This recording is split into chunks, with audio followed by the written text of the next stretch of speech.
Les amis, bienvenue, j'espère que vous allez tous très bien, que vous passez une bonne soirée, bonne nuit, une bonne matinée, bienvenue. On est de retour pour une nouvelle vidéo et pour parler de la défaite d'Arsenal à l'Emirates contre le Manchester City de Pep Guardiola. Ici, la poignée de main avec Mikel Arteta, les deux hommes qui se connaissent bien, mais c'est bien Pep qui sort vainqueur. Réconciliation entre Mikel Arteta et Kevin De Bruyne, il y a eu un petit incident, mais derrière tout de suite le masque, car les Gunners chutent, perdent la tête de Premier League. 3 buts à 1, égalisation de Saka sur penalty consécutif à l'ouverture du score de Kevin De Bruyne à la 24e minute, avant les deux coups de poignard, Grealish à la 72e, Haaland 10 minutes plus tard pour son 26e but de la saison en Premier League. Qu'est-ce qu'on en dit? Ouais, déjà City qui revient à 51 points, alors Arsenal a toujours un match en plus, en moins, donc un match en plus à jouer, mais 10 buts, 2 différences d'écart, ça ressemble quand même à un moment marquant de la course au titre. C'était ce match en retard de la 12e journée, la première fois que les deux se rencontraient en Premier League. Ils s'étaient vus en Cup, mais avec un Arsenal un petit peu remanié, City l'avait emporté à l'époque. Ça fait donc 2 victoires, et c'était un soir de Ligue des Champions aussi, où ces deux scores, ces deux résultats se sont confirmés. Benfica l'a emporté contre Bruges 2-0, et Dortmund contre Chelsea 1-0. J'ai hâte de rattraper notamment cette rencontre-là, qui je crois a été assez sympathique. Mais donc voilà, on va parler brièvement de ce match. Moi j'ai envie de dire d'abord, pour commencer l'analyse, la conclusion en introduction, c'est je trouve qu'Arsenal a fait plutôt un bon match, mais a manqué de qualité dans les deux surfaces et a vraiment manqué de nerfs, de qualité mentale. City fait pas un énorme match, mais au final l'emporte par 2 buts sur la pelouse du leader de Premier League, parce qu'ils ont fait moins d'erreurs. Et on a vraiment senti le poids de l'expérience. Pour moi, ça c'est d'abord voilà, l'introduction que j'ai envie de poser, mais bien sûr, on va rentrer plus dans le détail avec les images, quelques stats, décrypter un petit peu ce qu'on a vu et ce que j'ai vu. Commençons par les 11, où on avait une petite surprise, perso au coup d'envoi, j'avais pas vu passer l'info dans la journée, je crois, ou peut-être hier, Thomas Partey était out, remplacé donc dans le 11 par Jorginho. Sinon, c'était relativement du classique pour Arsenal, à part Tomiyasu là, et ça va faire débat ce choix de Mikel Arteta, à la place de Ben White qui est entré en fin de seconde période, et Tomiyasu qui est fautif sur les deux premiers buts encaissés, surtout le premier, le deuxième aussi, et qui a eu un match très très compliqué. Eddie Nketiah en pointe, entouré de Gabriel Martinelli et Saka, sinon c'était le classique, pas de Trossard titularisé. Et côté Manchester City, Bernardo Silva, Rodri, une défense à 3, mais sans ballon, on avait un truc un peu bizarre avec Bernardo Silva, latéral gauche, à mes yeux pas forcément couronné de succès. Riyad Mahrez, De Bruyne, Gundogan, Grealish qui a fait un très bon match, j'ai trouvé. Kevin De Bruyne, premier buteur, pas si ouf que ça, et Haaland assez classique dans son registre, a vraiment pesé sur la défense et sur ce duo Gabriel-Saliba jusqu'à les faire craquer au bout. Alors, ce que ça donne niveau stats à la fin, 10 tirs à 9 pour Arsenal, 64% de possession. On peut se dire qu'Arsenal a nettement dominé de bout en bout, aurait mérité mieux. Ils ont fait une meilleure première période, j'ai trouvé, 7 tirs à 4, mais derrière, au retour des vestiaires, 5 tirs à 1 sur la période qui amène à peu près jusqu'à la 80e minute, la période où Man City marque à 2 reprises, alors que le score est encore à égalité un partout. Ouais, ça c'est le moment où Arsenal a vraiment baissé pavillon, et c'est dommage, a montré moins de choses que ce qu'ils avaient montré jusque-là, avec en plus l'erreur, les défaillances techniques dans les deux surfaces, comme on en parlait. Bon, ça avait plutôt pas mal commencé pour Arsenal, à l'image de ce ballon de Jorginho. Jorginho, j'ai trouvé qu'il a fait un bon match, vraiment, que ce soit avec, sans, dans la disponibilité, la qualité technique, l'exécution, même défensivement, c'était pas mal. Là, en l'occurrence, il lance Eddie Nketiah. Il y a peut-être un meilleur choix à faire, mais il faut dire Ruben Dias revient plutôt bien dessus, bloque bien, et Dias, il a été pas mal aussi. Mais peut-être qu'un petit ballon, c'est facile à dire comme ça, mais entre les jambes, là, à destination de Gabriel Martinelli, ou alors temporiser, crochet, se remettre sur son gauche et mettre là, mais c'est pas super finement joué par Eddie Nketiah, j'ai trouvé, qui pour moi, et j'ai pas envie d'être trop dur avec Nketiah parce que j'en parle depuis un moment, pour moi, c'est pas le 9 qu'il faut à Arsenal, et Arsenal depuis quelques matchs paye le fait d'avoir Eddie Nketiah en pointe à la place de potentiellement un Gabriel Jesus ou même tout simplement d'un meilleur buteur, parce que typiquement sur ce match, mais même sur d'autres matchs, je trouve qu'à la finition il manque encore quelque chose et ça coûte des points à Arsenal. Ça a coûté peut-être le match nul, voire la victoire ce soir pour les Gunners. Erling Haaland a bien déménagé, là typiquement il pousse Saliba à la faute sur le duel aérien, ça rebondit sur l'épaule de Saliba, mais ça c'est l'ouverture du score. Derrière c'est un ballon un petit peu compliqué à aller chasser pour Tomiyasu, Grealish lui met bien la pression, franchement il gère bien sa course. Mikel Arteta dit ok, pas de panique, on joue en retrait sur Ramsdale, mais le pied gauche, la passe pied gauche de Tomiyasu, elle est mal calibrée. William Saliba, qui était monté au duel aérien avec Erling Haaland, il n'est pas dans cette zone non plus. Gabriel, je ne sais pas s'il doit être un petit peu plus rapide, un peu plus couvrir, ou si c'est juste l'erreur technique de Tomiyasu. C'est peut-être un peu tout, avec surtout l'erreur technique. Et en l'occurrence, boum, ça revient sur Kevin De Bruyne, qui faisait pas un super match jusque-là. Je sais même pas si on peut dire qu'il fait un grand match dans l'ensemble, mais son petit ballon là, très instinctif, pied gauche, boum, en une touche par-dessus Ramsdale, c'est bien vu et c'est bien exécuté. Ça fait 1-0 donc pour les Citizens. Martin Odegaard qui prend son rôle de capitaine à cœur, qui lève la tête de Tomiyasu, reprends-toi, tu vas avoir des opportunités de te rattraper. Mikel Arteta a un petit peu le même message à destination de son groupe. Et pour Tomiyasu, c'est vrai, il va avoir quelques secondes plus tard, quelques minutes plus tard, un ballon à reprendre, seul au point de pénalty, la reprise de volée. Il était un peu trop jeune pour voir Zidane Leverkusen en 2002. Il avait 4 ans, Takehiro Tomiyasu, et malheureusement son geste n'est pas assez bien coordonné. Ça passe nettement au-dessus, mais ça aurait été, comme les commentateurs de Canal l'ont dit sur le moment, la belle histoire pour Tomiyasu de se rattraper à ce moment-là. Bon, derrière, j'ai trouvé qu'Arsenal était pas mal. Franchement, Jorginho, on le voit à nouveau ici, à l'initiative. Il y a eu des séquences en une touche, des trucs un peu classiques qu'on voit du côté d'Arsenal depuis un moment maintenant. Bon, typiquement, ce ballon donné à Granit Xhaka, encore une fois en une touche, qui trouve Martin Odegaard dans une super position. Et on voit qu'Arsenal s'est bien projeté. Il y a quoi, 5, 8 joueurs qui sont ici, qui attaquent le dernier tiers. Et Martin Odegaard trouve un super décalage sur Bukayo Saka. Malheureusement, encore une fois, dans les deux surfaces, il a manqué la qualité technique pour Arsenal. Bukayo Saka, on s'attend à le voir finir tueur là, mais son contrôle pied droit, il n'est pas dans le sens du but. Ce contrôle là, il doit se l'amener pour déclencher, croiser, ou même juste un peu plus dans le sens du but pour peut-être même enrouler. Mais je crois qu'il est tellement obnubilé par le fait de revenir sur son pied gauche que son contrôle, il n'est pas dans le sens du but, il est dans le sens inverse du but. Il revient ici sur Ake et derrière, Ake revient bien aussi, c'est plus difficile à ajuster. Il y a peut-être encore un peu la possibilité, mais il enchaîne pas assez vite, Saka, sur cette action.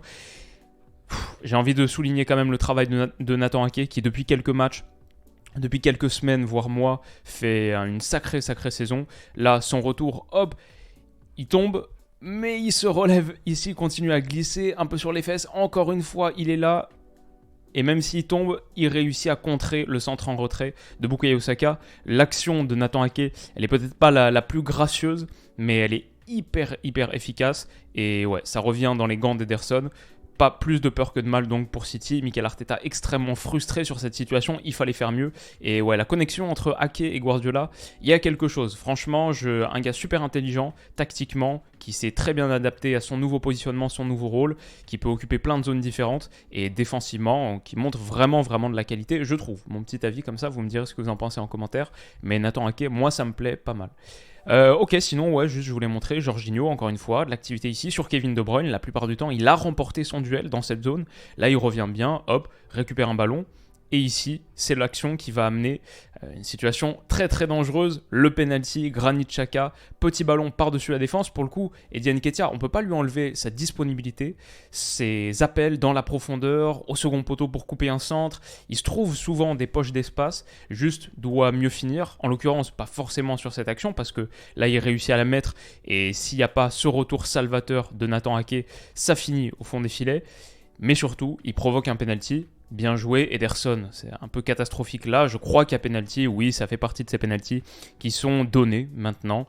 Quand le gardien s'avance, ne touche pas du tout le ballon et prend l'attaquant, ça fait penalty. Derrière en plus, c'est un peu la disaster class d'Ederson qui se poursuit parce que après avoir pris un carton jaune, pour avoir gagné du temps à la 30e minute, après ce penalty qui est de sa faute, derrière, il fait un peu le show, indique à Saka, tire-le là, tentative d'intimidation. Bon bah Saka le tire là, et ça finit en contre-pied, un partout. Martin Odegaard qui congratule Bukayo Saka. Derrière, Arsenal va continuer à avoir des situations, va faire très mal, notamment sur ce flanc gauche, sur ce flanc droit pour Arsenal, mais le flanc gauche de Manchester City, où Bernardo Silva en latéral gauche, c'était un mismatch complet. Je crois qu'il a 3-4 fautes sur cette première mi-temps, dont celle-ci qui va conduire à un carton jaune. Pour le coup, j'ai pas trop compris l'idée de Pep Guardiola d'avoir Bernardo Silva dans cette zone et ça va changer en seconde période. Voilà, il prend son carton jaune et on arrive au vestiaire à un partout. De Bruyne qui a ouvert le score, Saka sur le symétrique numérique, 24e, 42e, qui égalise. Il y a eu cette petite échauffourée au retour des vestiaires entre Kevin De Bruyne et Mikel Arteta. Et grosso modo, un Arsenal qui, je ne sais pas si c'est à la suite de ça, mais malheureusement, au retour des vestiaires, montre pas la même qualité dans son jeu et commence de plus en plus à souffrir un peu de crispation, un peu de tension et de fébrilité, j'ai trouvé. Typiquement sur coup de pied arrêté, c'est un très très bon exemple de la fébrilité d'Arsenal dans sa propre surface. Ils ont souffert sur coup de pied arrêté. Celui-ci par exemple à la 67e, 68e minute de jeu alors qu'il y a encore un partout de Kevin De Bruyne qui trouve la tête de Rodri. Derrière c'est un peu panique à bord, ça revient sur Akanji et ça doit être sauvé sur sa ligne. Je crois que c'est par Jorginho justement, encore quelque chose à mettre à son crédit si je me trompe pas. En première période, au bout de la première période, 51e minute avec 6 minutes d'arrêt de jeu à cause du penalty, le coup franc excentré de Riyad Mahrez qui trouve la tête de Rodri et s'est dévié du pied par Ake, ça touche la barre. Voilà, sur coup de pied arrêté, Arsenal a montré qu'il y a encore des choses à peaufiner, à corriger sur la qualité défensive, sur la vraie protection de surface. Et typiquement, Gabriel, là, ce duel qui perd contre Erling Haaland, ça donne penalty. C'est checké à la VAR et Erling Haaland avait juste le talon qui dépassait, donc finalement, pas de penalty. Arsenal s'en sort très très bien. Mais ouais, Gabriel, je l'ai trouvé, il s'est fait un petit peu déménager par Erling Haaland. C'était un vrai duel. Contre Saliba aussi, mais Saliba résistait mieux. Gabriel, ouais, typiquement, là, c'est quoi ? C'est l'action qui amène au 2-1. Voilà, ça, c'est la fébrilité d'Arsenal. Zinchenko, quelques minutes avant, je vais vous la montrer aussi. C'est sur une relance un peu pressée par Kevin De Bruyne, là, qui vient. Arsenal qui est d'habitude si fort dans la sortie de balle, là ils ont connu 20, 25, 30 minutes, un petit peu de trou d'air. Et en plus même en première période, il y avait de bonnes sorties.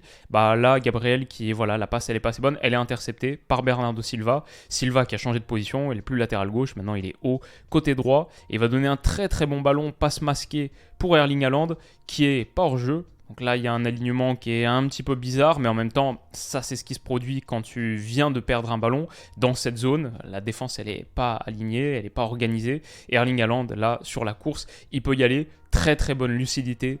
Le choix est excellent. Il ne va pas défier en contre 1, il décale. Parce qu'il y a un deuxième décalage à faire. Il y a celui sur Gundogan et ensuite il y a Gundogan, très très intelligent, il a tout vu, qui décale Grealish. Et ça, ces actions, pour moi, la Grealish fait le décalage, je me dis avant qu'il tire, c'est but. Je ne sais pas pourquoi, il y a quelque chose de magique avec ces actions. C'est comme au hockey sur glace, je crois.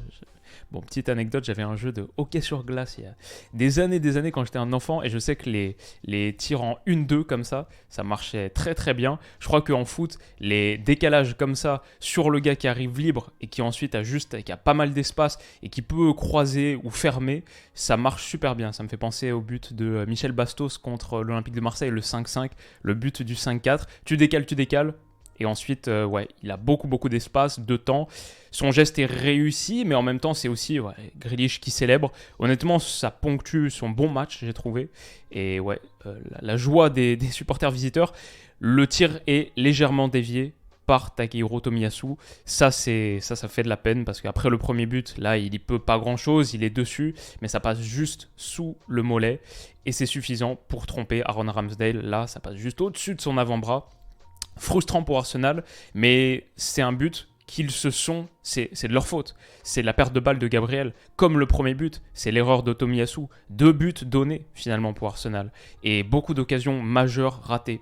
Voilà, c'est dommage et typiquement cette fébrilité, on l'avait vu quelques minutes plus tôt, là c'est l'action dont je vous parlais que j'allais vous montrer, par l'intermédiaire de Zinchenko qui il s'en mêle totalement les pinceaux ici, la pression de Manchester City est à signaler, mais Arsenal généralement dans ces matchs s'en sort bien sous pression. C'est ça qui est intéressant, c'est que oui, City presse bien, on le sait, ils sont très organisés dans cette phase du terrain, dans cette zone du terrain, dans cette phase, mais Arsenal, ils ont réussi cette première ligue à engranger autant de points et à faire d'aussi bonnes prestations, justement parce qu'ils se sortent très bien de la pression.